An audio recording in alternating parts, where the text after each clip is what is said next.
We'll call the meeting to order. Roll call. You guys can say your names. Carla Pennington Cross.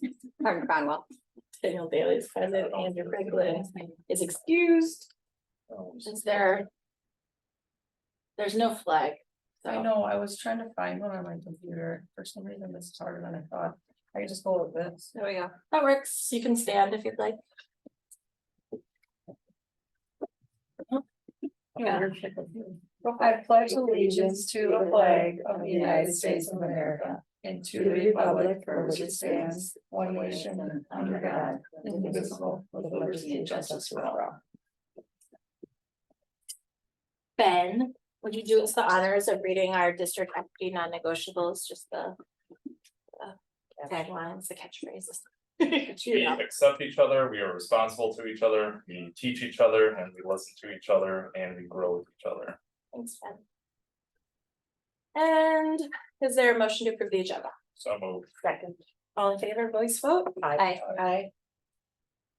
Moving on to superintendent continued doctoral work. Are we watching YouTube up there? Are we? I don't know, should we just turn that off? Are you still trying? We can see your presentation, so it's. Can we watch the Mask of Zorro while you present? It's weird. Or you present to Doro, so you're not nervous. Without X. We'll just be here. Okay. Okay, so I started my doctoral work several years ago at Cardinal Stretch. I was a 3-year cohort program, got through all of the classes. I would say I probably like biggest growth of my entire life was through some of those classes. It's a cohort model, so you're with the same group through those 3 years. And I became exceedingly close with my study team. We're still close. We push each other. We have like conversations. One of them works at UWM as a professor. One of them works at the medical college. One is a former superintendent who retired. And one worked at Cardinal Stretch, and she did unfortunately pass away about a year ago. But we were all very close, we're all very tight, and we went through the program together. And then after you're done, you have to keep a continuing credit in order to work on your dissertation. So I got to a point where I had a lot of my lit review finished. I was working on chapter 1, and then my advisor left and went to a different university. So then I switched advisors, and then pretty much life has gotten away, and I did every single thing they tell you not to do to get to a doctoral program. So I got divorced, and I got remarried, and I moved a couple times, and I switched jobs a couple times. And they tell you not to do one of those things during a doctoral program. So it just kind of got off track. And then the beginning of this year, or the probably spring, I started feeling like settled, like, okay, so I'm like really happy in this work that I'm doing. I'm kind of like my husband, so things are going well there. Don't plan to move. My kids are older. My youngest are, high school and 8th grade. And so it felt like a really good time to try to restart and like re-energize and get back into the dissertation. So I reached out to Stritch, connected with my advisor, had a couple of meetings with her, changed my topic, started reading articles, and then Stritch closed. So then became this period of time where there were a lot of universities that reached out. It was actually really positive. There were some Zoom meetings, there was literature, there were links to all these universities that reached out to offer things for students that were at Stritch since the college was closing. Ended up settling on Concordia for a couple of reasons. One, my advisor that left went to Concordia. So that's where he is now. So I had reconnected with him right away and said, so if I switch, could you be my advisor? Because I really liked his style. I really liked how he mapped everything out. As we worked through the lit review the last time together. So really excited to work with him, and he absolutely, yes, like I'll be your advisor. So did some pulled together for my study team members, because she was like, I want to get back in, I want to do this too. So we had some meetings at Concordia together, met with Preston, who's the professor to be our advisor. And then the other piece that I really appreciated was the accountability. And I know I've shared some of that in the updates, but at Stritch, it was just, you pay this continuing credit, and then hopefully you just keep working on your dissertation. And there wasn't a lot of communication or a lot of accountability, I guess. Which I know, you're an adult, you're an adult student, and so you have to own some of that. But what I appreciate about this program is that every research seminar, you have to have a piece of your dissertation done to move on to the next one. So it just feels like a lot more accountability. And I know that as adult students, we're not supposed to care about page numbers, but I really appreciate that they break that down for you, even in the course catalog, to say your lit review should be about this many pages long. Your chapter 1 should be, because it felt so overwhelming and so daunting. And I had many research professors at Stritch that just said, just trust the process, it'll be what it is. And it was just hard for me. So I'm one of those people that likes to see a solid plan, likes to see things in black and white. So I really appreciate that. I pulled some things together, like you guys made me stop and think and just do some research around like, what is the benefit of a doctoral degree? I would say, for me personally, it's the critical thinking. We actually worked on Portrait of a Learner at CISA 1 this summer, and we talked about, we want our students to be able to take a whole bunch of information and figure out what is evidence-based and what is like peer-reviewed and what is real and what isn't, and be able to come to conclusions. I feel like that's probably the biggest piece of the doctoral work in the dissertation. Nothing had prepared me for this program when I got into it. my master's, my bachelor's, I could just crank out papers, right? And like just get them done and turn them in. The level of rigor is just really more than any other academic program that I've been through. So I appreciated that piece.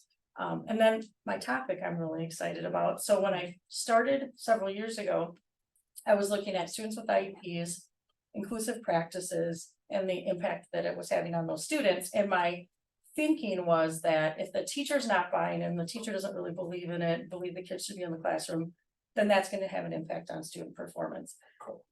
Being where I am now, I've changed it a bit, but still kind of a similar. I'm a culture person. I believe very much in a student needing to feel safe and included and have a sense of belonging in order to be available or open to any type of learning. So that's what I want to look at, but then I want to take the cultural competency work that we're going to do as a district and then talk to kids and see, so where are we as a staff in our cultural competency and where do students feel, how do students feel as far as their sense of belonging, safety, and inclusion? And I want to look specifically, because you're supposed to research small and analyze big, I want to look at our middle school Black male students. So that's the work that I'm really excited to get back into. And so I'm asking you guys for continued support in that. So the recommended action is that we support it. So I think I think it would be a formal vote. Because it's board Right. approval. So So and there's as far something as written in the contract. Yeah, that it's board approval. that it's board approved. Yeah. Right, and So- all the administrative contracts. So the board has to, so that's a Yeah, formal but vote we're approving it as written in the contract. by a formal vote. Yeah. Saying the same thing, I think. I'm just saying we're not just, she still has to It's- follow the rules in her. Yes, as right. far Oh, as I see, like, yes, okay, Oh, percentage, so yeah, we- yes, I hear you, Yeah. I'm sorry, I get it. But- Okay, let's do Yeah. a motion before we I wasn't discuss. thinking about that. So this is an ask to pay $8.10 per credit for the remainder of the program. So that was the other positive with Right. Concordia, is that when I left Stritch, that was the cost per credit. They're willing to keep that the cost for the entire length of the program. So matching that, which, you know, every year Mhm. it usually goes up, so they offered that, and it's actually probably about $80 less than what Concordia is charging, so that was a real positive as well. So it's $8.10 per credit for 11 credits. Mhm. Is that right? Okay, so is there a motion to approve the credit reimbursement for Allison's doctoral work? It's just so we can discuss.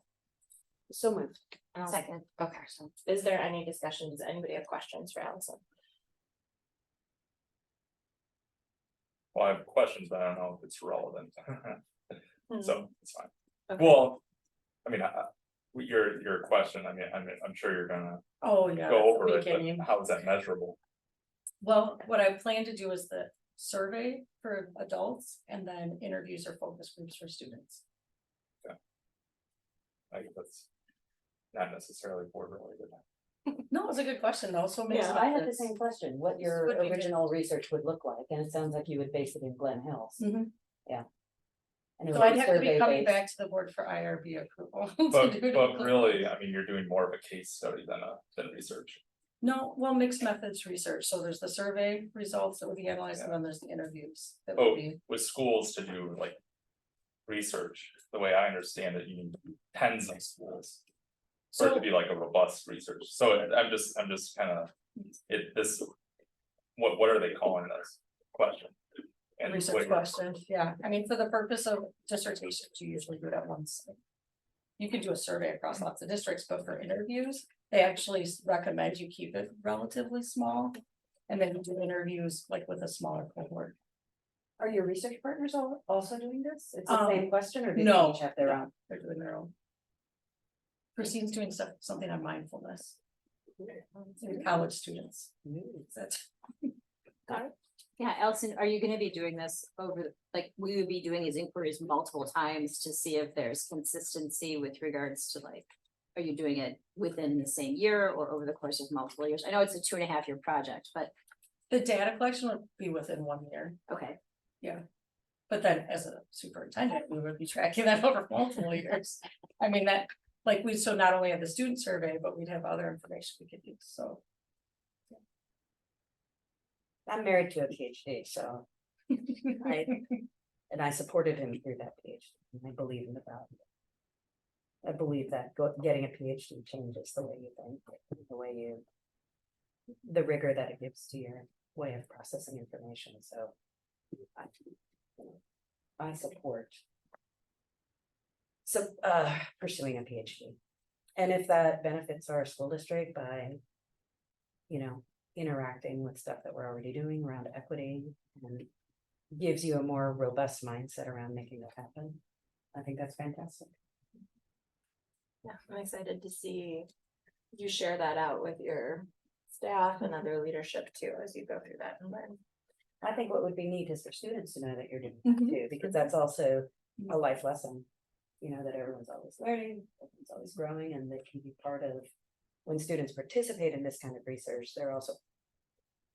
It's not the same, but like medical research, they're part of the story of growth, which is kind of cool. If students know, does that change the bias in your research? Well, it could be, I mean, you write about potential bias, right, there's a whole section on that, Yeah. so. So I guess Yeah. you'd have to decide if the students know.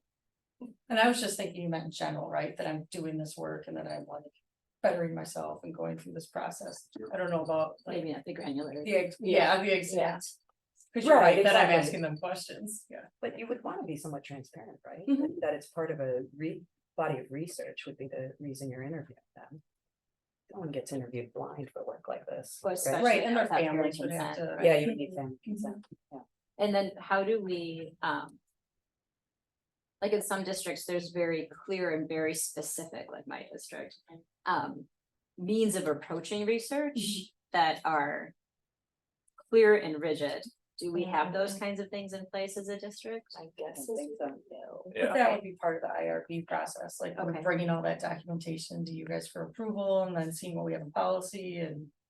Okay. So, yeah, because one of the things with educational research is typically they measure against the norm, so they have this new thing, and then they measure against the norm. The problem is, what is the norm? So really what is being suggested as the best type of, or not the best, but another way to perform this type of research is to do the new thing, you measure that, you do the whatever people normally do, measure against that, but then you also do the thing you're measuring against robustly. So, for example, if you were, not to get back on this topic, doing something explicit instruction and inquiry, you wouldn't just measure inquiry against what teachers are typically doing, you'd actually measure it against good explicit instruction. So you'd almost have like, it would almost be like a scientific experiment. Yeah. Yeah, yeah. So, I don't know, anyway, Yeah. So. that, I just, yeah, Mhm. it'll be interesting to see how you measure this. We'll be waiting. Well, I Okay, won't- so I thought about, can always check that thing. I thought about Maybe we can all quantitative. review her dissertation, give her a pre-oral defense. Before she goes No, to her no, advisors. before you read any educational research project, I mean, you should read the methods section, it's boring. But you should read it, Already, right? That'll be part of the, Oh, yeah. the method, okay. Yeah. yeah, but so- I mean, cause you'll see in some whole people's chapter. research, they use two schools. Mhm. They threw out the third. And they're like, well, I came to this conclusion and everyone adopts their curriculum. And really basing your entire Yeah. curriculum off of two schools. We could get philosophical about. Oh, that's the not way philosophical, research, that's no, I'm just just saying in general, who does research, how they do it, but I think maybe we should vote. okay, So. Yes. I mean, I'm I ready could, to I'm vote. just saying, we could all do it, so. and we are doing it as written in the contract. Yes, okay. So it's within the, specifically a motion to approve reimbursement of $810 per credit for 11 credits consistent with her contract. Consistent with her contract. yes, great. Because Um, those stipulations apply. All in favor by a voice vote, aye? Aye. Any opposed? Thank you. Was that so hard, was that bad? I was a little nervous. Ah. I share my study team, so. Okay. Oh. Look, Matthews. Yeah. On a block. I know. because Okay. it kind of fast. We are talking about board norms, and Allison, you have the Good Hope tour scheduled for 6 p.m. I'm gonna, okay, I'm I'm gonna go out on a limb and say that we have more than 10 minutes worth of discussion. On this topic, but it doesn't hurt to have it for 10 minutes, is that sort of fair? Does that seem But then a we should little bit- cap it at 10 minutes, I, right? So that we maybe, get on just with like, the building. maybe, yeah, let's think, so. Let's see how. I think it's. I just had a important to problem with respect one thing. The people. Yeah, that's what I'd like Yeah. to do. And there's also new learning, so. Okay, I've got an idea. Anyway, okay, so for board norms, what if we? First, I guess I'd like to ask if everybody's had a chance to review the brainstorming document that Allison shared initially. And then I shared out a couple of documents today, which I didn't necessarily expect you guys to have time to review, but Karen had sort of cleaned up the brainstorming document, and Carla has put a lot of good thought into board norms and the research supporting how board norms support student achievement. So, have we all had a chance to look at all or some of that? Yes, Briefly, yeah. well, I Briefly. just looked at the document that was. The not- brainstorming one, not okay, from- the one that, The one that was posted. okay, cool. So, I just have an issue with one thing. I would actually suggest that we look at Carla's rough proposal because it actually is, it's very explicit. You've tied it. I mean, you've done a really great job of, and probably, I would suggest that that's really where the conversation and the consideration should be focused. I have it. so we That wanna was pull it up? today. Yeah, and that's, so that's not your fault. I just thought it'd be good to share it before, in case anybody had a chance to look at it. Okay, This is what happens when I'm at chess club with Nick for 3 hours every Thursday night. Makes you wonder where I find time for this stuff. It's sitting in the basement of the Hales Corner Police Building with 14 silent men playing chess. But this is what comes of that. It makes a lot of sense. You have it then. to pull it no, up. it's not. Mine's. Allison, do you have it? Should we? Okay, Can we maybe we put lost it- Wi-Fi. Is your screen being shared? Oh, here it comes. Yes. Who's on the projector? Oh, that. Yeah. Whose is that? Is that yours, Lindsay? Ellen's. All right, I shared it as a Google Doc with. Okay. Glenn and Ben in case that works better. if you want to- Okay. And I know it's longer You than share what we envisioned, but I just dumped, right? I Well, started thinking, another way to put it up there. Can you share it with? Is that Lindsay's computer or just a random? Ben can look at mine. Okay. So I took some notes and then I looked at the NSBA. Sort of summary of what the Lighthouse research showed. Remember that Iowa research that our consultant talked about? That's the bottom of your document? Yeah, and the eight characteristics of an effective school board having positive achievement Okay. effects and all that. And so I started thinking about, I'll just tell you guys what I was thinking about. I was thinking, if we're gonna do norms, let's do it to push what we care about, right? Equity and achievement, right? And strong school culture. And let's think about how we can model that. And how board norms that we write can specifically hold us accountable. to Modeling that work, right, from the top down. So I know sometimes we think reactively, right? There've been some civility challenges in the boardroom. And we can fix that, but that's backward looking, right? And I thought if all we do is try to solve problems we've seen in the past, then we're just being reactionary. But for me, if we're gonna do this work, I'd like to see it like push us, right? Push us forward, push us to do what we ask leadership to do and just sort of, drive that model of self-evaluation from the top, do it to ourselves. Engage in the preparation of the station and kind of be more transparent about what we're asking. And I think if we have really solid, like, what I call beatitudes norms, like really specific things we're asking of ourselves, it's also gonna grow confidence in the board, in our community, when some people wonder what we're up to. So that's kind of what I was thinking about. And then I tried to think about, the evidence and how that can be folded into what we want to do. So that's where this came from. I'm not beholden to it. It's just Thursday nights at chess club.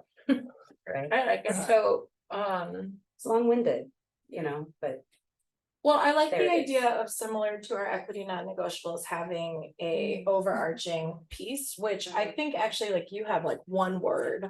Which maybe that's where we could merge like what we have been doing with the board norms over here. Like I like the idea of like being action oriented, like Right. we will, we do or something, you know, so I wonder if there's room to like. Like do We captions. will be prepared for meetings, right? We build consensus, like I think I like that. That idea, and both have the overarching, we will model the behavior we expect of our students and staff, right? Which I think that is the overarching. Piece, so I do like that, I think this would be a great place to like, to fine tune things to have. Cause I know Allison was saying this is usually sort of simple and like, you know, easy to. To hone it out, like, hey, you're not being civil, like, if I get Right, yeah. you know what I mean? Like, you know, and at the leadership conference we were at too, they were saying how it does help them in a larger district to be like, number one, you know, number one, and Right, like having these right. kind of, oh, it's like Yeah. being able to like call each other in or out or whatever it is, Peer so. pokes. Right, and it's Yeah. not personal because you're referencing a document that everybody has. Right, Agreed right. to, right? It's part of the culture and the practice of the board. Yeah, I like your thought a lot, Danielle, about taking what Carla did and creating just like the non-negotiables, like that action as Yeah. the heading. Yeah. Like, We what won't does be that civil look to like? each other. yeah. Yeah. And like, and some of these we may be able to fine tune, like, I think treating each other with dignity and respect, while it seems like a given, like, I think actually just, it's more of the actions, like, I'd like to see it. Like, what are the actions we are going to take, not take, we will not What raise does our that look like? voices, we will not, Right. you know. There are some from the other ones, and I don't know if they were in yours around. Like, I'm sorry, board norms. What if we have something in there with maintaining high expectations for student achievement and staff performance? Yeah, like, well, and that's what I love about the Lighthouse research is that Yeah. it's some of Carla's notes are talking about. Accountability driven. All of these norms should allow us to focus on achievement and should allow us to pull further out from. Operations, you know, and like that the muck of like, how well are our operations running, and like, that means that we get to just. Hold ourselves accountable and hold admin accountable for those goals, for those visions, for those. You know, for that data, Achievable. the achievement, Wait, so etc. are we gonna state it? I think we should, I mean, I Yeah. think you can, I mean, Like Like- maintaining high expectations. right, Yeah, we're willing to I- take yeah. risks in the best interest Well, of children, we that's the thing, consider yeah. student achievement. I don't think we should say take risks, I think we should say something like make a database decision on. Best practices for students or best, I like You know. the idea of risk. well, but risk doesn't necessarily mean good. Well, we're also looking at board norms, it's Yeah. what we do, how we do it, Yeah, and so, why, and it's not, yeah. At the bottom of But your we make- document. I mean, we approve curriculum, we approve. Funding in different places, so like we can. From our perspective, Yeah, still maintain high expectations for students, it just won't necessarily be like. You know, the day-to-day teaching, right, so Yeah. like our leadership, like that's under leadership, under Carla's, I think it so. should be a bold one.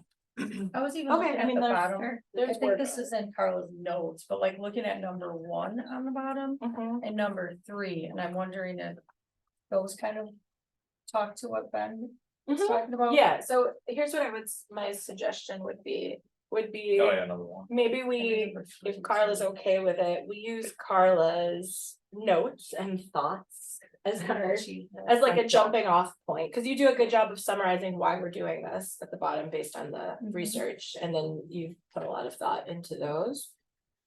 And then I would suggest giving us more time at a different meeting Mhm. to like have I would consider it a Session robust around it. discussion, I'd Mhm. give us like 20-30 minutes maybe, you know, if everybody's had time to kind of process all of this, where we would really like fine tune something. Is that, And I've added a Yeah, note I about the agree. point you make.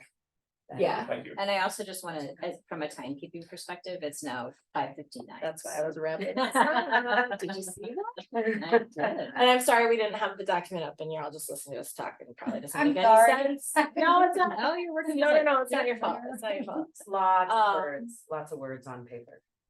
On Yeah. Screen. And it's gonna be good. I'm very excited. I think the last thing is, yeah, at the conference, the boards that do have these did just report having better relationship with each other, and I know the research shows better data. One of the ideas that the NSBA report talked about was using these norms and doing an end of meeting check-in, which I love, like a 5-minute check-in. Yeah. Did we talk meet our about own that? expectations? What could we have I done do better? like that too. I just love that idea of that constant self-evaluation, which is what we're asking our staff Everybody and to students do. to do, so. Exactly.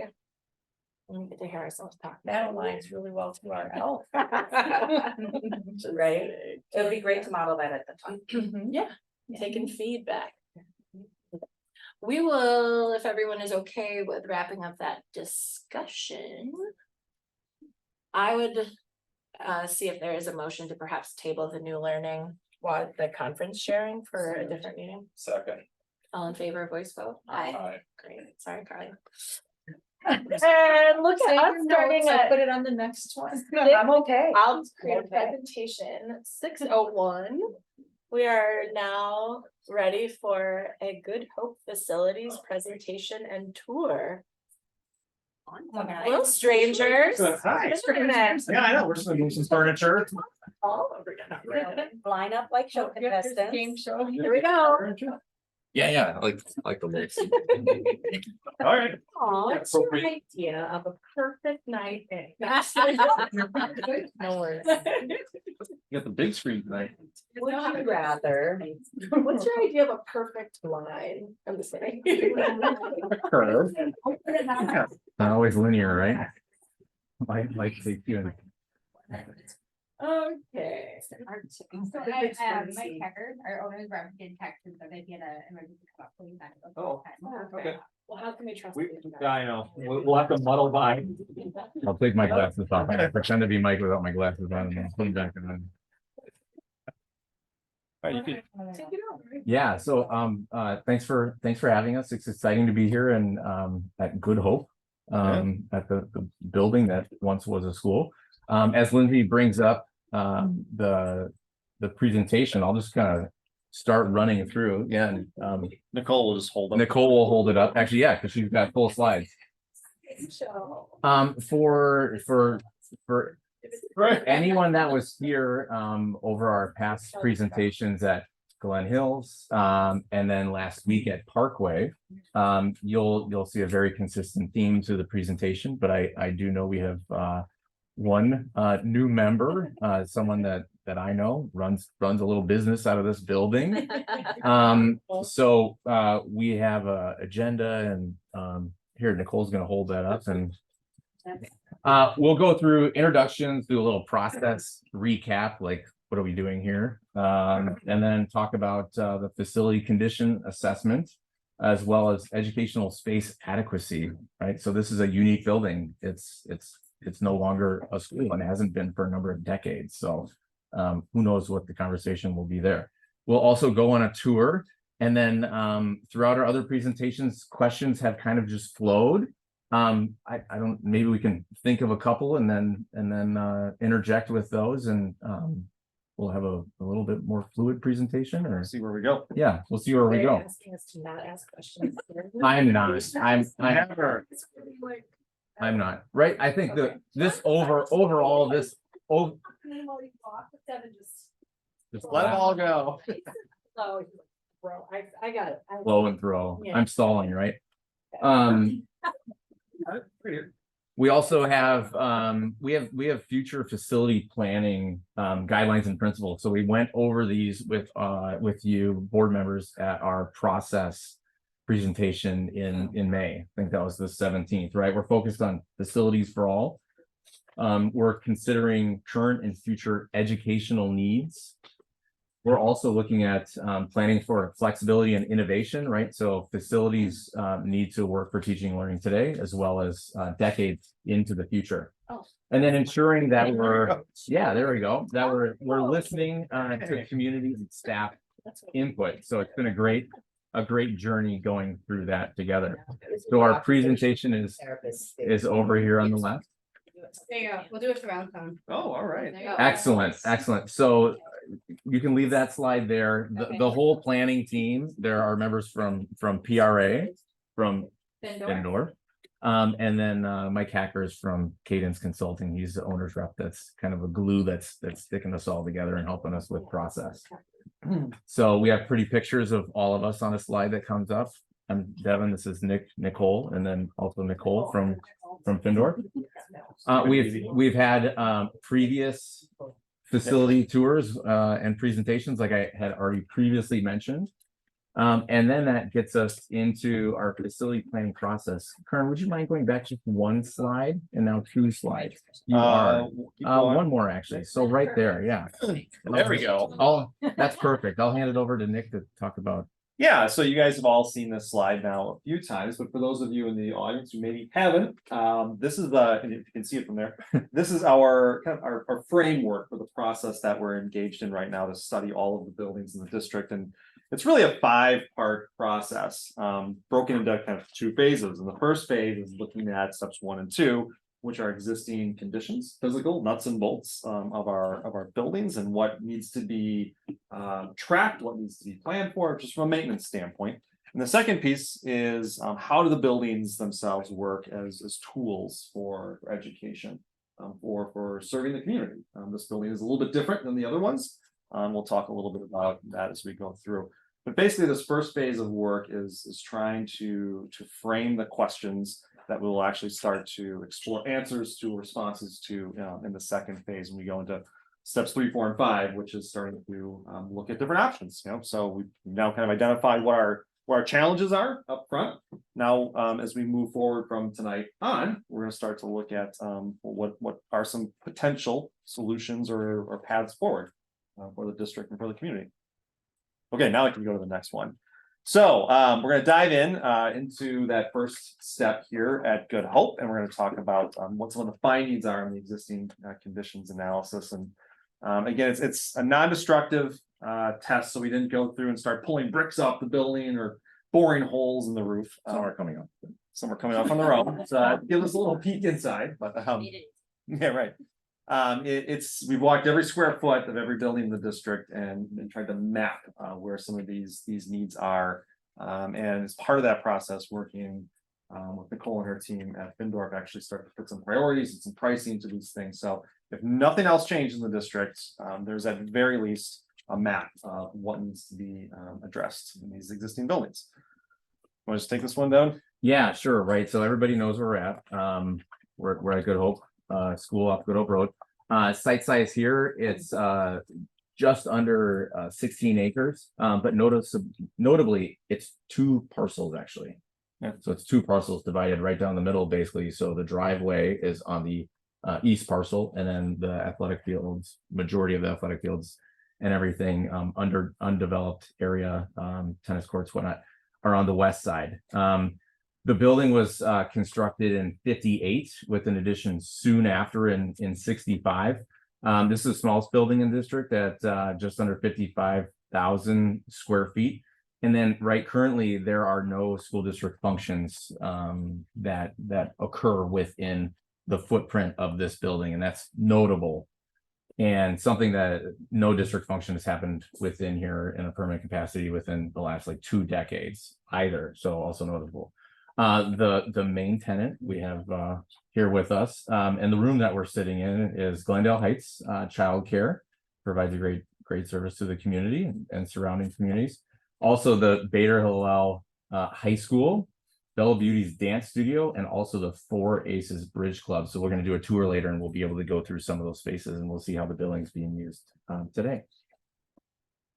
Perfect, thanks.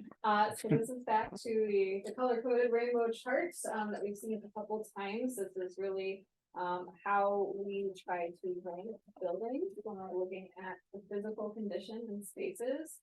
So obviously there's a lot of averaging that goes into all of this, but this is what gets us able to kind of do a quick overview in an evening's span.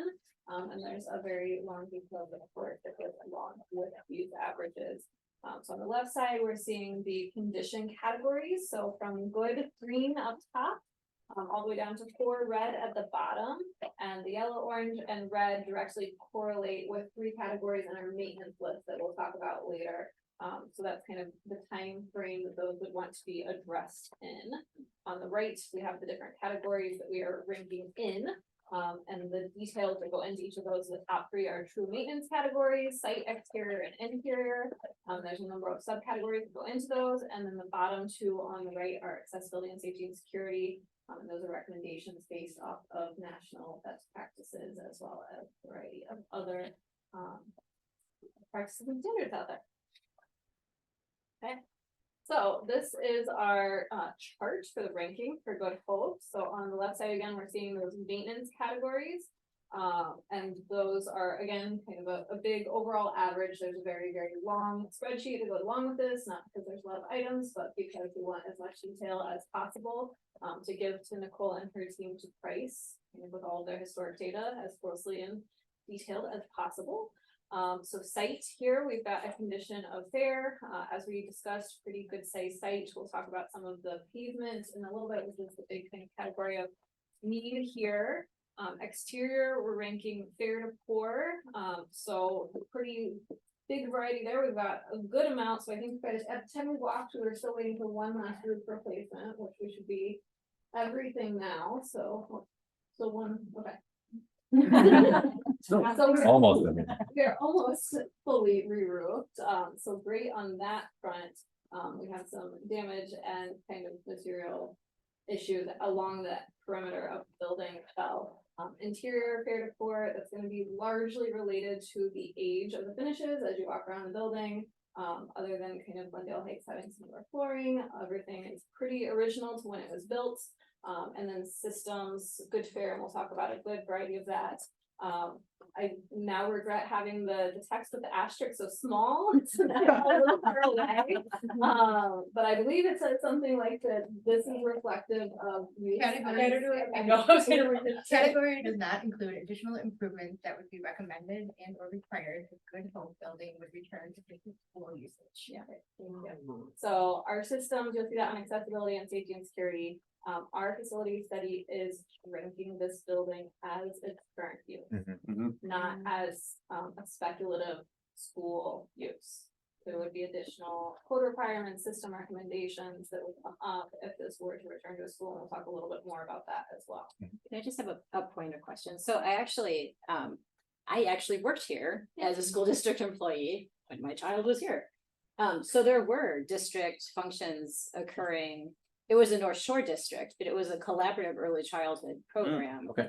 That had programming here and had offices here. As late as 2008. Okay. Was that for all the North Shore? It was schools? collaborative, yeah. Yeah. So it was part of the NC, the North Shore collaboration, special education collaboration. Particularly early childhood. It was strictly early childhood. There was a teacher here that was the early childhood teacher, and then you guys had an early childhood class. There were early childhood classrooms here that were explicit to that program for the special education program, and then we moved into full inclusion. Thank you. Where we were able to have our kids collaboratively working in classrooms, and we didn't have any separation. So. That's great to hear. And also this building provides some additional wraparound care, right? Just through Yes, Glendale Heights school. and support to and from those school buildings. So thank you for sharing that. Yeah. It is almost 20 years ago, so like. Yeah, Right. we won't talk about that. So over on the right side, we have the recommendation category, so accessibility, showing that as fair to poor, and we'll talk about that in a couple slides later. And safety and security as fair, and again, that's safety and security for a community use building that has multiple tenants, not for what we would recommend if this was a single school building. Is it fair to say that these categories might go down, like you were looking at, like we're not, there would be more requirements, right? So they're not in it. Okay. Yeah. And you didn't hypothesize at all about what those We'll Those talk a would be- little bit about just like the very first blush stuff that we would bring up. Okay, obviously there's, okay. We got a slide, it's number 27. coming up. I will go ahead. Take that as a- Oh,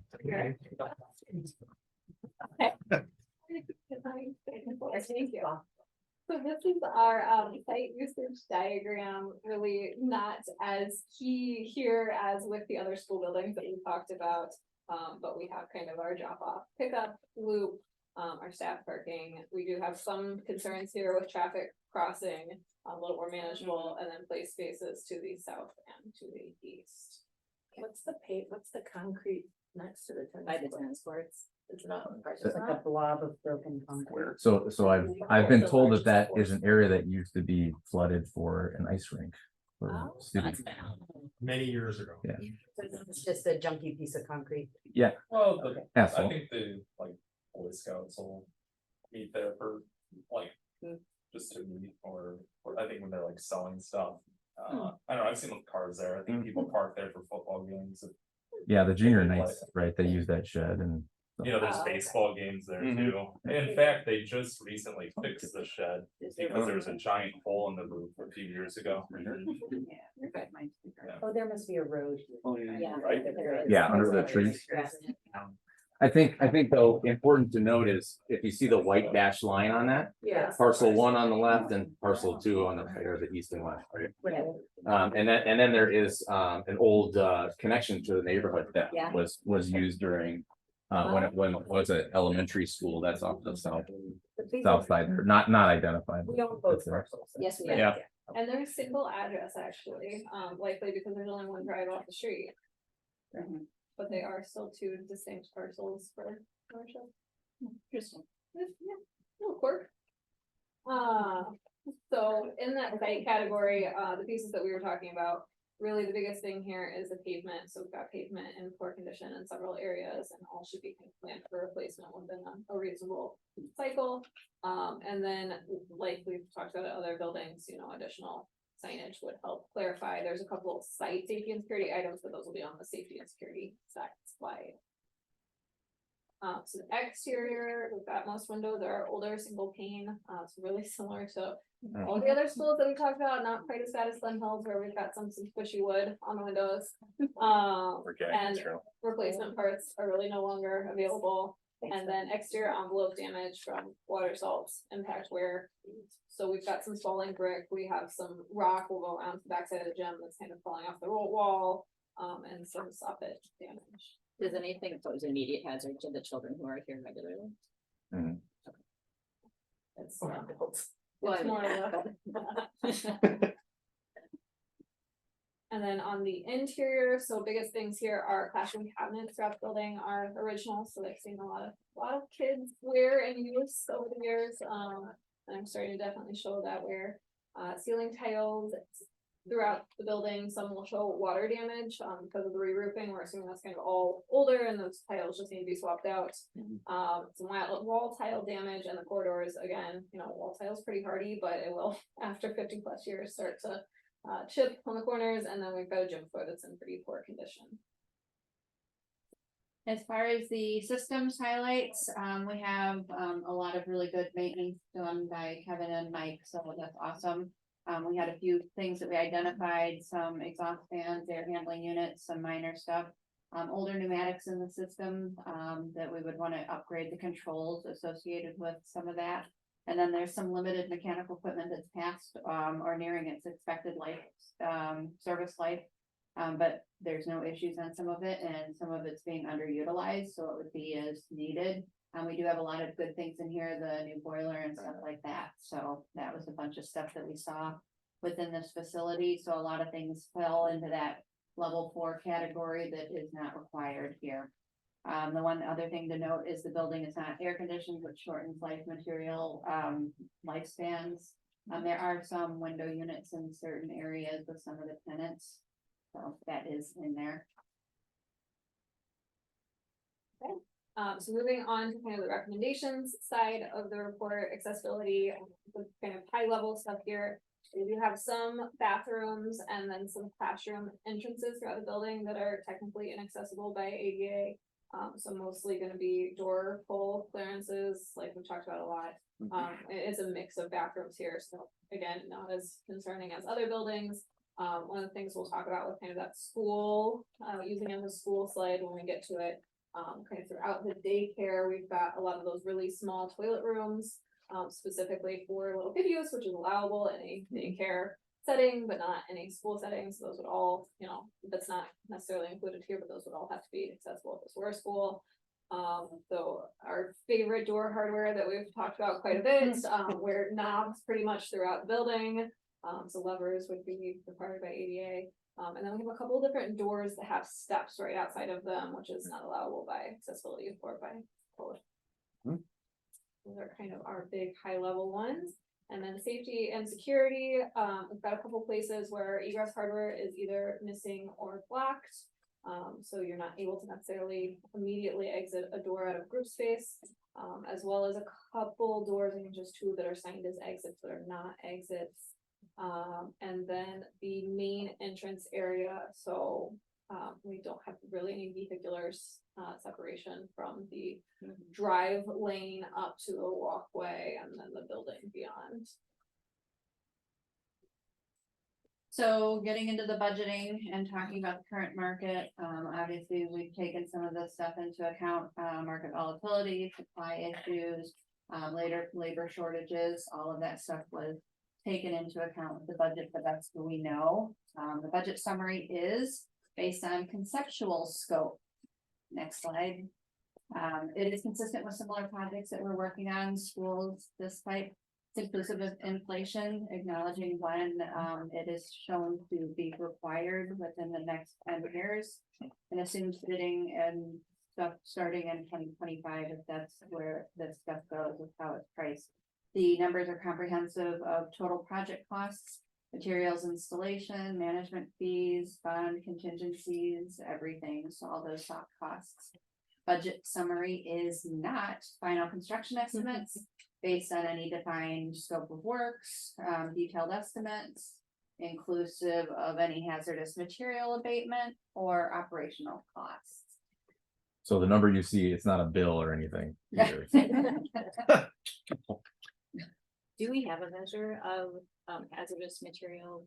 Like, I have to believe there's a. We'll point something out on the walk. How's that?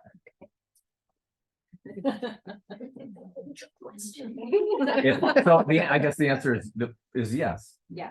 You know, if there's a 9x9 tile, then It's very likely. it's very likely, you know, it everything should always be tested as long as it's in good serviceable condition and it's not impacting anybody.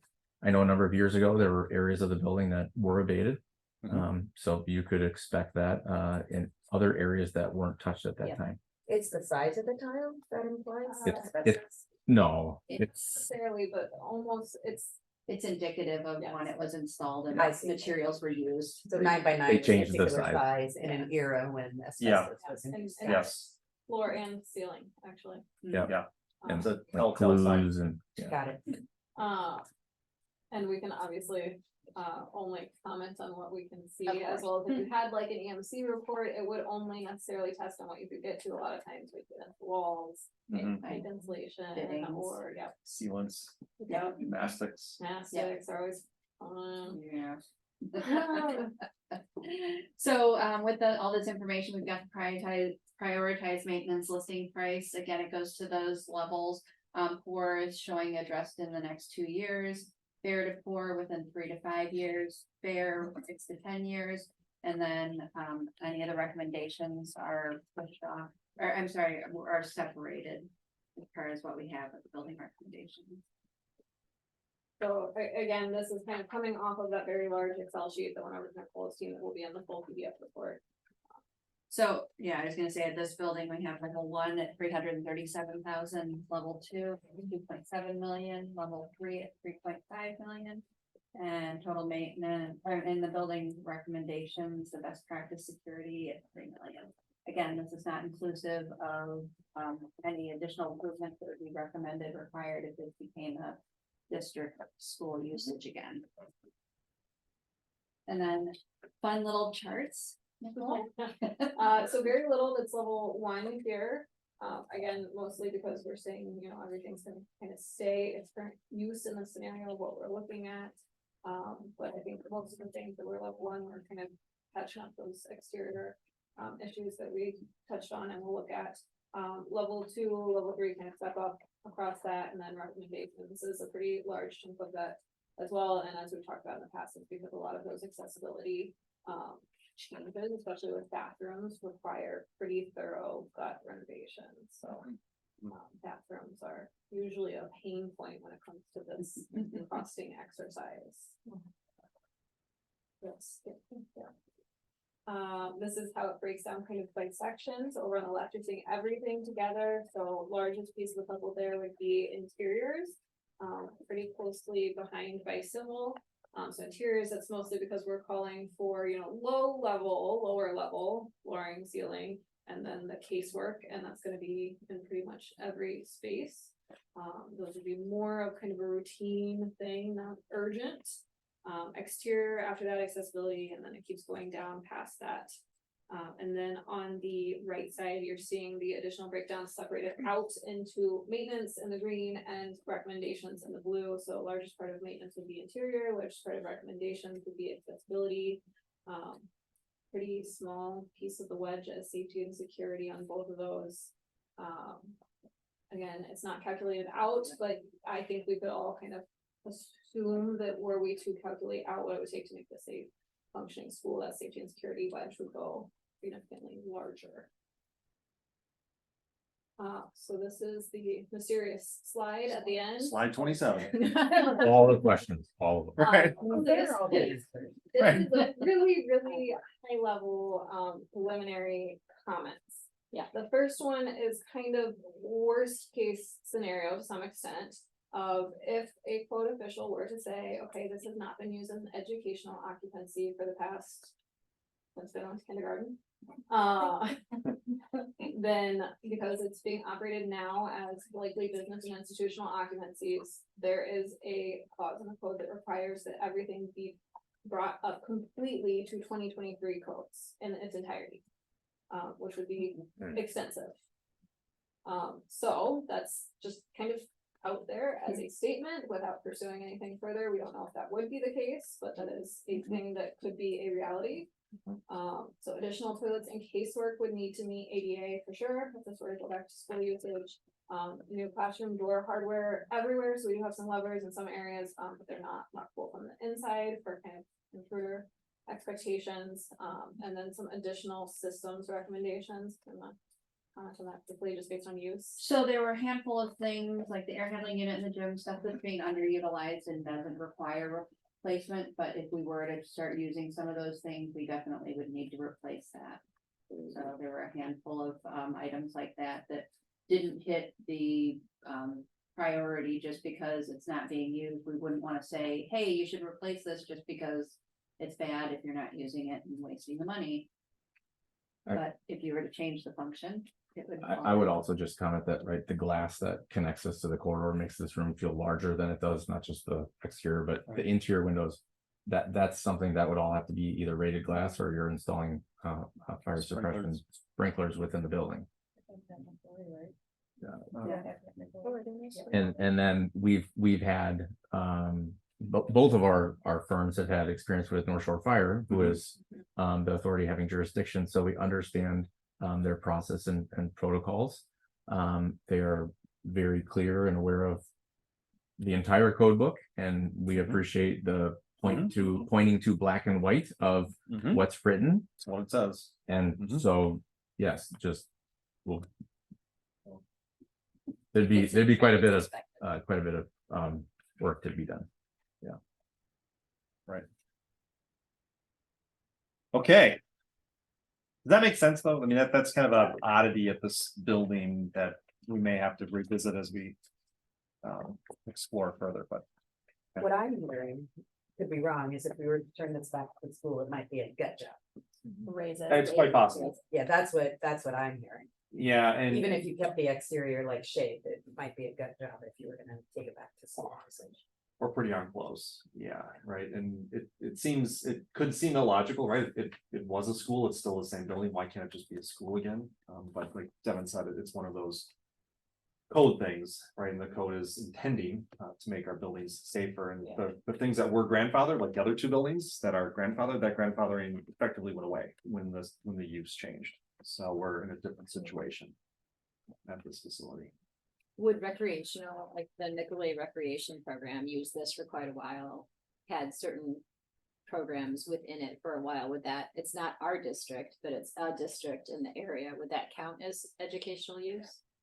Don't know, right? So we would have to have that conversation. If we wanted to explore doing something different here, we'd have to have kind of a historical conversation with the code authorities. Mhm. Now, whether or not this use was ever officially changed from education to what should technically be business occupancy at this point, who knows if that really happened or not. But even if it didn't, I think it is still likely that they would say, Would that be at the city level? No, Any It's- level could. it's- it's North Shore Fire. Okay, thank you. that would, We just go to the source of where the answer is. that'll coming be the from. sticking point. Yeah. It seems like a lot of that conversation would happen in the next phase, the shaping, right, of Yes. that development, right? That's where you would dive into. Yeah. What's possible, what's not, how much. Yeah. Mhm. Yeah. Those kinds. Okay. Exactly. So let's just tee this up, and this too is a little bit different at this building, educational space adequacy, right? So again, because it is not a currently active traditional school building, our look at this is just a little bit different, right? So prior, our other two building visits, we talked about the target capacity and the maximum capacity, and what's currently happening there today and where our shortcomings are. Here we've got a little bit different walk and talk. And I think, Devin, you can probably tee that up, but maybe we're gonna see and talk about more. Yeah, Boots on the ground. I enjoyed the conversation leading into this because if you can advance the play current, sorry. Yeah. We're seeing notably different plan here. Before we were seeing a plan that was in color because it was color coded to educational spaces. This is the property all leased out, just to orient everyone to the floor plan. North is to the left, so north that way is to the left on the drawing. The area with the dashed, we're in the Lucky Charms room. Your marshmallows. So all the rooms with that dashed line around it, those are predominantly or kind of only used by Glendale Heights, by the childcare center that's here. And then again, I mentioned other uses. So we have to look at this building differently. And we've talked about like, okay, well, what was just addressed or just asked, well, what could it be? Well, right, there's no right size spaces for special ed, there's no music, there's no all these other things. So we just did a hypothetical capacity for the building for a max, right? And we're not adjusting it to a target or anything because we don't know what that could be or would be. So if we looked at using our 3rd grade through 8th grade student teacher ratio of 25:1, because that's our highest potential capacity that we could have, we've identified that there could be a potential of 20 standard classrooms within this building. If that included then 2 additional rooms for art, music, right? We have a gym, potentially the community room is maybe that's a cafeteria or something. Yeah, library, yeah. So the hypothetical or estimated total capacity of this building, if it were a school, it could be 495 students. So, but there's all the other things that we have to consider with that. So just out of curiosity, did Findorf do Lake Mills, We did do something out at Lake Mills. Which Lake Mills? the elementary school? No, that was not done. That was another. The one like in 14, red columns. I'm not sure. I have a super. But which one did they do? Do you know? I Article? don't know, cause it's the Madison office and I've not been with Findor long enough to know a bunch of that stuff. I was I just can look curious. into it. Yeah, I know. I was just curious because like I know that they did they rebuilt the school, like totally rebuilt built it. Yeah, it's brand new. 8 years ago, Mhm. and now they tried to pass a new referendum because they ran out of space, but it doesn't look like student, enrollment went up. Hmm. So how did something like that happen? I recall doing some research on all of that happenings, and then we interviewed for the now failed referendum. They did have, We were not involved. yeah, we didn't get selected, so we didn't get selected. But there was that enrollment pressure, and they did message out that 20-year plan, and here we're doing something at the high school, and then the new elementary, and then they were coming back to the high school, and I think addressing something with the new property that they had on I believe it's on the west side of town, actually really close to either a charter or a parochial school. But yeah, that one just failed, so. Yeah, but like, weren't their projections done kind of like what you're doing now? Like, couldn't they anticipate needing more space? I don't know who did it. I would say that would be the study that we had with Mark Rockers and the Yeah. Black Foundation one. That's gonna give us a lot more in-depth information. And we're kind of tweaking, especially with the new sale of Cardinal Dritch. And Right. the impact that's gonna have on enrollment if it does. And so those studies are the ones that are really gonna give you that detailed information, so that What- support PRA with when they're giving us, like, so we gave them a preliminary and said, this is what we have, and with any changes coming, we'll inform them. When we're coming up with concept development, we're basing it off of that study. So From a where capacity standpoint. are these numbers? So all of this is just a complete hypothetical of if Good Hope was restored to a school building. And it was just, we didn't do like anything, you just moved kids here, right? Instead of them getting off the bus at Glen Hills, just move them here and put them in classrooms. This is the maximum. Then the maximum would be, if we had 20 classrooms, we'd have 495 kids potentially in the building. I haven't really, it's just sticking with me. Why is Sure. it 495 and Not not 500? 500? What, We why didn't we give round up up. 5? We didn't round up anything, That's all it is. It's a partial student somewhere. Yeah, Okay, a couple of them.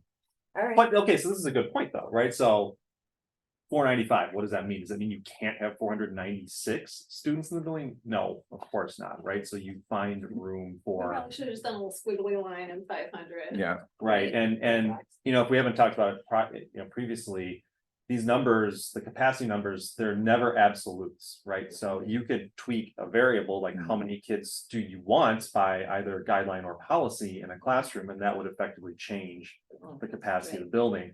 When we actually, from our standpoint as architects, when we calculate capacity of buildings from a life safety standpoint, like what like the fire department would say is the capacity of the building, it's significantly higher than what the functional capacity of the buildings. they say basically get almost 50 people in this room. And you're like, So no. if you just like 20 people in an Oh, it's like the elevator. tent measurement. Bad where I cocktail say it's party. 10 people in reality. Yeah, Yeah, We'll never do yeah. that. Okay, I got it. Yeah. Right. No one Can knows. I just clarify, because this building has never been used for older students Mhm. that I'm aware of, it's always been identified for young students, and so the capacity then would really be like. I It mean, would decrease. because what is the square footage of these classrooms? Wouldn't it be more comparable to a younger student population anyway? Yeah, I'm this- pretty sure both used to be K4, so Parkway, and this one used to be K4. yeah, so it's an elementary Yeah, building, right? okay, but you were just trying to go for like big numbers, like realistically, or the ratio. If something Cause- happened where your enrollment exploded and you needed to move kids here and you didn't get a flag from a code official that said, no, you can't do that. And you were still keeping with your class size guidelines, Gotcha. that is the most kids that you could put in here next week. Well, a squishy most. Thank you. 500. Ready for a walk? Onto the walk and talk? Wow. Let's do it. Oh, my kids would love those. How do you- Where'd you find those? You found those in the butterfly room A also? really persistent aptitude rep stopped by today to see me. They brought donuts. Oh, that's the natural, from Utah, right? Yeah. But if you sign up for a decade, it's a lot cheaper. That's, yeah. Yeah. Persistent aptitude rep. So- Website. So now that we've we've been through each of the 3 buildings within the district for our step 1 and step 2. We thought you might be curious about, okay, well, what's next? What's our look ahead? So there's some key kind of upcoming dates that help prep our next series of conversations. The first would be on September 6th with a process recap and a history and look at what future educational spaces are. On September 20th, there's going to be a school finance 101, like, right, how do we fund these potential larger scale projects? Right, we've just shared with you 3 different sites and 3 different maintenance and facility needs.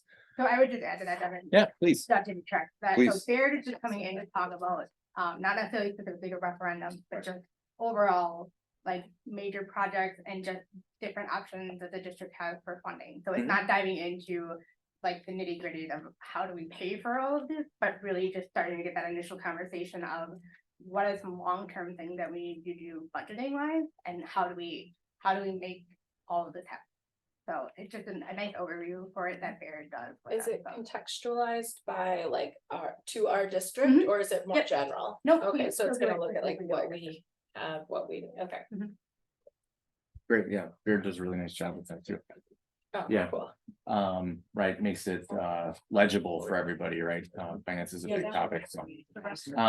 Then on October 4th, we're looking to come back and give you all a preview of our community conversations that will begin in early November. So that's where we're gonna go out and have community come in and listen. You know, we did have some community attend these meetings. We'll remind them that these were available, and yeah, it's actually physical. Communicating. But yeah, so then we'll start our first round of community conversation sessions, so. So you envision those as you guys sitting Yeah. with community members and we're not there. No, you No. should absolutely be there to listen in and hear, yeah. Okay. Where? Do you know where yet? Where you'll do them? No, not. no, Okay, Not no, I'm just finalized curious, yet, yeah. no. Somewhere air conditioned. It's gonna be cold then. Right, We'll have no problem. you should definitely go to the brick. Do not go to Bay Shore, because that is not Glendale specific. That's true. We've done, because that was one of the things we did with the city. We did some similar things, and they kept going to Bay Shore, or they would go to Nicolay, and I'm like, that's not isolated Glendale. Like, you're getting this. That was a long range plan that was It done was, a couple years oh ago. my God, I was so Yeah. angry with them.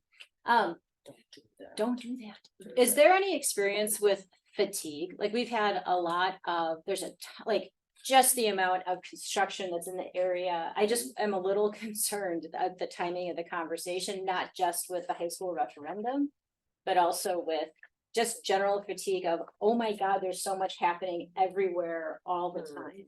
Is there a reason to be concerned about that, or do people not conflate those things? Your needs are not going away. Yeah, no kidding. So It doesn't matter. yeah. So I think I was just gonna say, I think we can go into this first session and assess that better afterwards and scale for future sessions based off of what we hear and how people are reacting. And if people show up. I would say there's an alternative to that, which is the keeping up with the Joneses mindset. There are Yeah, people in maybe. our community wondering why our other partner districts have gotten new buildings and we haven't, so Yeah, let's do Right. that. so I mean, it's. I'm used to the construction. Different. By now. yet people are I don't seeing do that the there's brand new intersection. these brand new buildings a few miles away that they can open and roll to, yeah, right? And so they're like interesting questions around that. I don't know what the community is thinking, but No, that's a good. I'm point. not That's a sure how nice- that dynamic is gonna play out in your conversation. we had a similar concern 5 years ago, 6 years ago, when we were working in Wauwatosa, right? So if you picture Wauwatosa, everything's under construction like all the time in Wauwatosa.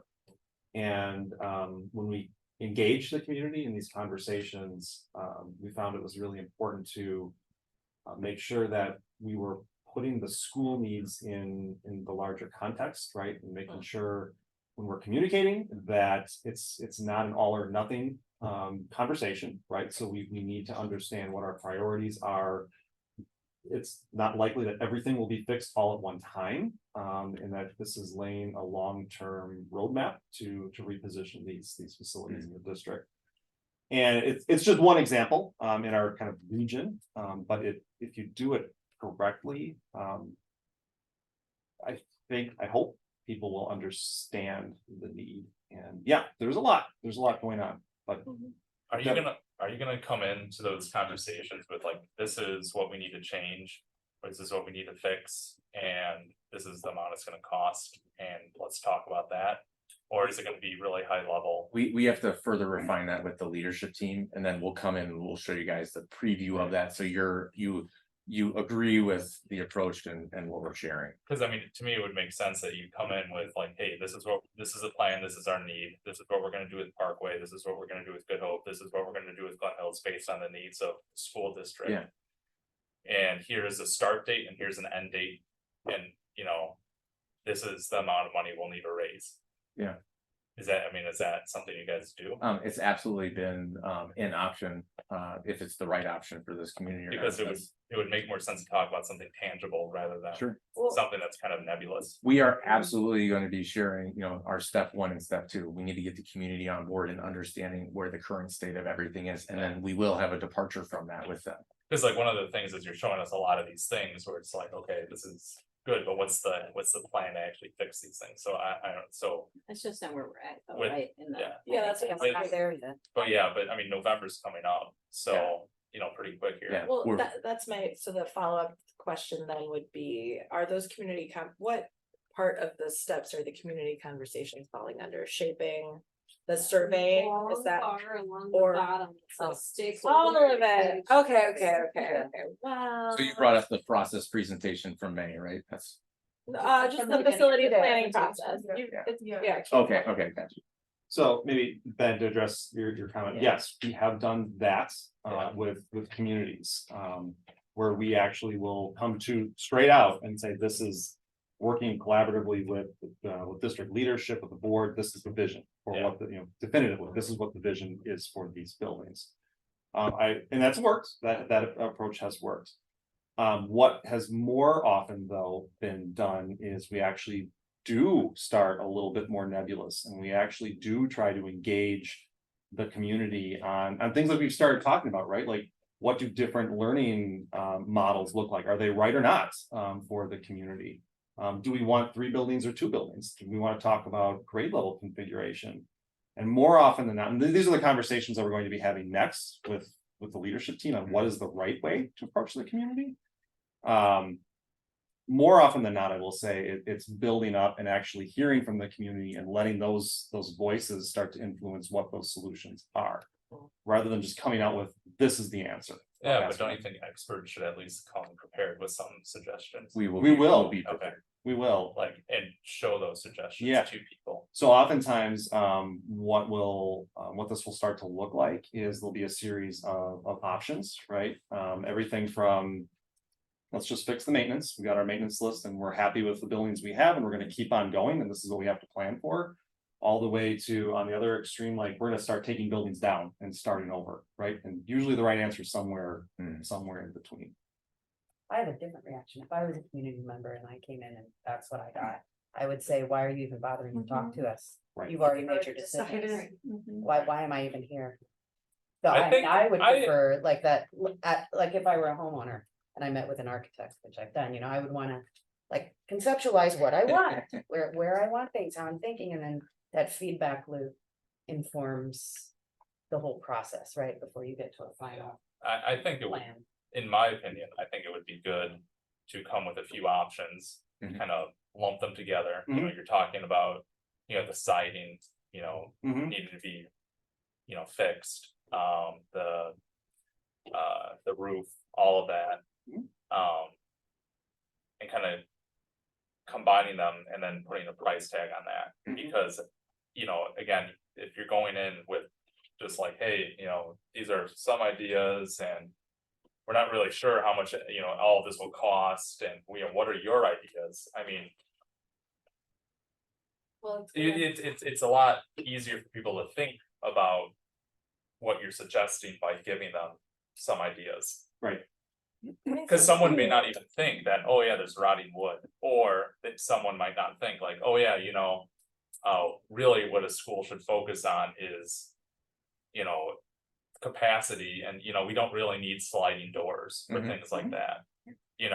But Can I add? Yeah. Just say, but I think that meeting people like Carla and Ben where they are would be your goal in Right. these community conversations. Yeah, right? So yeah, some you bet. people- And it Yeah. sounds like that's, and we get to What- preview what that looks like to Yes. you when it comes, right? We'll show how we can bring So- those two ends together, yeah. Yeah. Right. I And think that- I can share too, just coming from a community that went through this process with their schools. You guys did that work and I did feel like they approached it from a very open-ended. In terms of engaging the community, what do you value? What's important to you in a school? What's important aesthetically, and like neighborhood specific. So for example, we had have a very old elementary building in our district. And surrounded by old architecture, right? And people love their old homes and that's part of like the charm of the community. People said they valued that and they kept like the exterior, the oldest part of the building and incorporated that into the design. So like, I think that it was open-ended on purpose and tell me if I'm wrong, That's correct. but to kind of let the community guide that design process by what do you value, what's important to you, and it felt good. It Like, it increases felt like- buy-in at the end of the day. Right. People feel like they had. And it's meaningful always involvement. tailored to the different community, Yeah. right? Sure. Right. Yeah. There, and I think I've brought this up before, but one of the things that happened during the Nicolay referendum process was there got to be, and I understand why they took the tactic and maybe, I don't know if you guys did that work or not, but. At one point, they kind of were like, are you willing to pay this much for the building? Yep, Or yep. So like, Mhm. they kind of, but I answered that question. But what happened, yeah, right? What happened though is there was a lack of context. And so you're answering the question. And so the referendum that passed is great. We're gonna have some nice stuff happening, but in 20 years, we're gonna be right back, right? So And here's, so that's, I guess I would just wanna make sure that we somehow have enough knowledge for people to understand, like, this is kind of a short, like, this would be a solution for this amount of time, Yeah. realistically. This would be a solution. And I understand what you're saying, like, it helps, it can be overly abstract for some people, and so more concrete, like, these are things that definitely, these are non-negotiables, they have to happen. ADA compliance has to happen, certain pieces have to happen. Yeah, absolutely.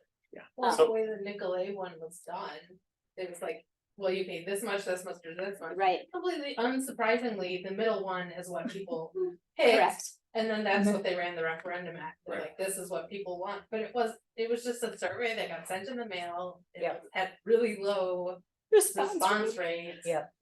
But that's what they set the referendum at, like, so, like, that's what you're, like, that's Yeah. the number. I So remember you that said you're somewhere survey. in the middle. Cause Yeah. Victor got stalled Anthony and with me COVID. looking at the survey and being like, these are not the questions I wanna answer. Well, it's like, Like, I would yeah, have wanted to answer what, it was. And they had previously sent out one with the same kind of modality. Do you want a new building or do we wanna fix this one? Right, yeah. And it was all like, it wasn't really community engagement, it was just a thing they sent in the mail. that Right. Some people answered and some people did. however, one of the things though is that it's kind of like a budget, right? So, people are encouraged to meet the budget, right? So if your department has a budget of $1,000, you'll see them spend $999.99 or exactly $1,000. So if you come in and say, well, it could be this much, or this much, and whatnot. I mean, you're probably gonna spend that money versus coming in with, hey, this is the itemized expenses, maybe not. Maybe it's not gonna be so drilled down, but if you come in and say, hey, replacing the systems, whether it's air conditioning or. Water piping, whatever, it's gonna cost this much. Renovating the classrooms, it's gonna cost this much, and this is the amount of money we need to do this. Because, what if we need 14.9 million, right? But we pass a referendum for 17 million, well. The way the world works, generally you're gonna spend 17 million. We would have a plan for the dollar amount that we would recommend, that the board look at and consider a resolution for it to go to the community. We wouldn't. I think that's the piece that Baird comes into. Yeah. Because that's where they're partnering with the district to look at what can we financially afford? What can we go to the community and ask for? Because what is that impact gonna be on the tax levy and our mill rate for the next however many years? What can we do, to current point? Are we gonna end up being back in the same boat in 6 years? So what do we do to do that? So I think like that's as we're talking about next, that's a big, where the chairs coming in, to talk about how do we afford it and what can we afford? Because we can say, oh, let's do $50 million. That's not financially sustainable. So that's where we need to look at what can we afford? How are we paying for that? And then building up the pieces of what are the priorities that we need to look at? What are meeting the district curriculum needs? What's meeting the needs of our students? And everything kind of coming together and doing what we want to do for our students, because it's financially sustainable, it's meeting the needs of students, it's addressing future needs, and it's what's best for everybody involved. So I think those are the pieces that we're moving forward towards. So it's not like we're just gonna say, hey, tell us everything you want, and then have to say, oh, that we can't do that, because that's gonna be disheartening for people to be like, why are you asking me if you can't even afford that? Mhm. So that's why coming into the conversation in those next few, the engagement meetings and just the next few months is what is the vision of the district? What accomplishes and meets the needs of our students in special ed and curriculum? And then going forward from there and saying, okay, community, these are the ideas that we have. This is what is sustainable and that we can afford. Give us your thoughts. So, Thank so you. what I'm suggesting is maybe go into these meetings.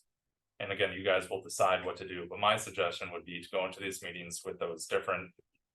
Areas that need improvement, classroom space, Yeah. facilities, sports areas, whatever.